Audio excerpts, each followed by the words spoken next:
tonight, the Spartans opening that hopeful road, hitting the floor at the Scope for the MEAC quarterfinals. It's not magic, it's science! Yes! Science! 2, 1. Oh, goodness. Oh, this is not going well! Oh. We're going 3 and out, and on first down, the big news of the week, Dwayne Haskins is benched. I make this, Caps win, I miss, the Canes are gonna win. You ready? Yes! Caps are gonna win. We'll be right back after this. It's easy to forget the Wizards preseason opener is tomorrow night against the Knicks.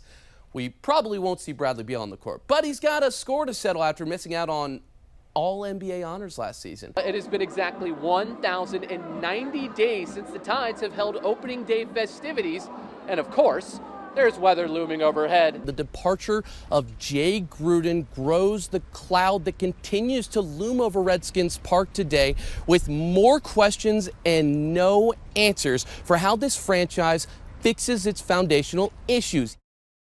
Chip Brierre jogging over to the bullpen to discover Vincent Bishara is not the first member of his family in the silver and blue to take the diamond.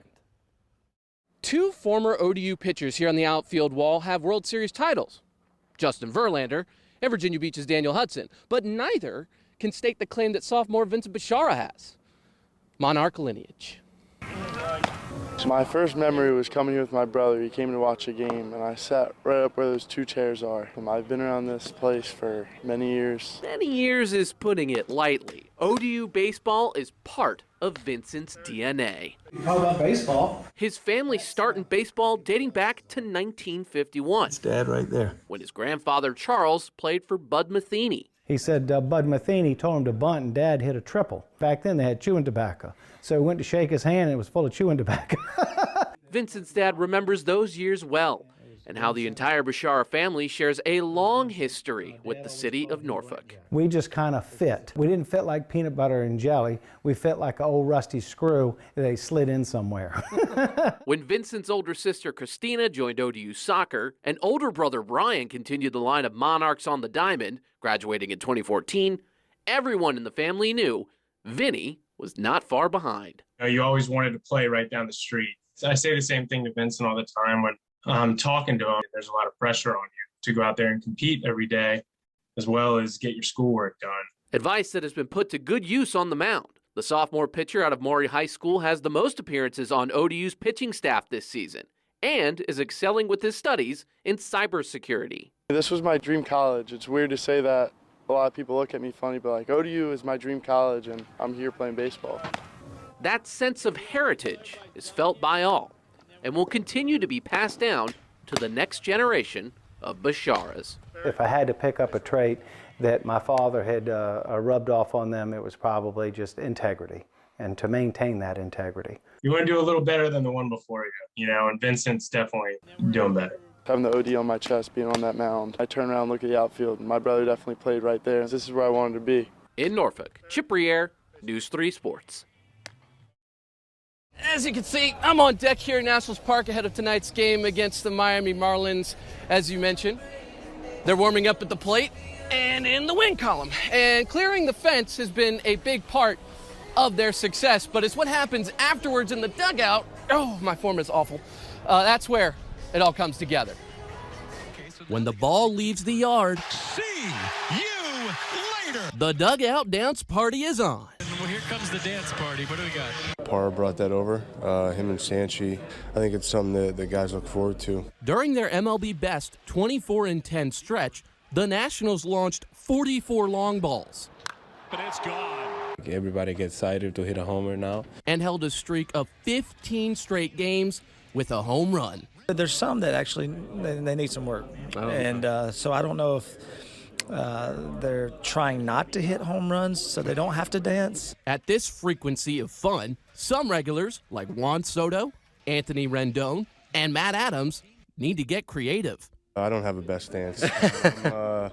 Parra always tells me that I need to hit 40 more homers, and then I'll get the rhythm down. Yesterday was one of the best. Brian Dozier, he's one of the best. I don't know how he got that move. I don't want to brag or anything, but every time my wife sees it, she tells me to shut it down. Everybody gonna get excited. Everybody gonna get ready. Everybody was going to be hungry to keep playing hard every day. Manager Davey Martinez says he is happy his team is having fun. Also adding, he's glad they're doing it in the dugout, not showing up their opponents and respecting the game. That's a home run in my book. Let's celebrate. Come on, guys. All right, home run. Woo! We did it. All right. Woo! Hey, play me off, Scotty. Come on. Yeah. All right, home run. Woo! Let's go, baby. Friend. Yeah. Play me on. Woo! He's a natural. My goodness, Chip, it was looking so good for the Nats. It was for so long, not only just today, but from the week leading into this weekend. But now, the Heat extending the Nationals, trying to push their win streak to 6 with a victory over the Braves. And that's when it all unraveled in a hurry. Look, you have to see this meltdown to believe it. Trust me.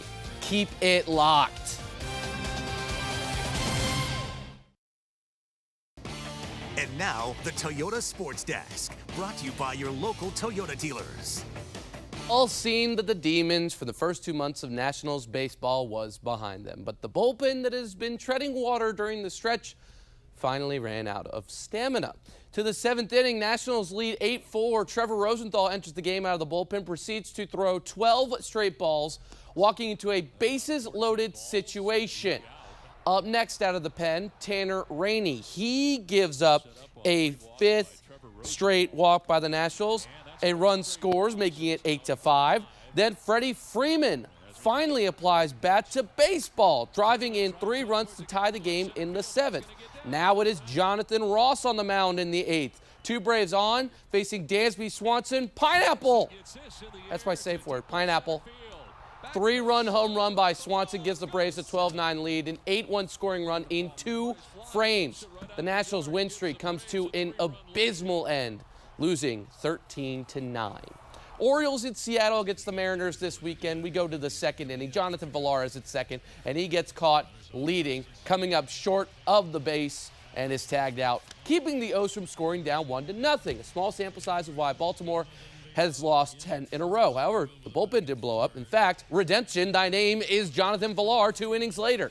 Cooking with propane high and inside for a trip around the bases, the Nets 3 runs, giving the Orioles a 3-1 lead. 6th inning, Anthony Santander, skadoosh, 2-run homer to right, 4-run lead, and that's the final margin of victory for the O's, who snap their 10-game losing streak in Seattle. See, yin and yang. It is peak soccer season for the United States of America. Both the men and women are donning the red, white, and blue and breezing through whatever the rest of the world can throw at them.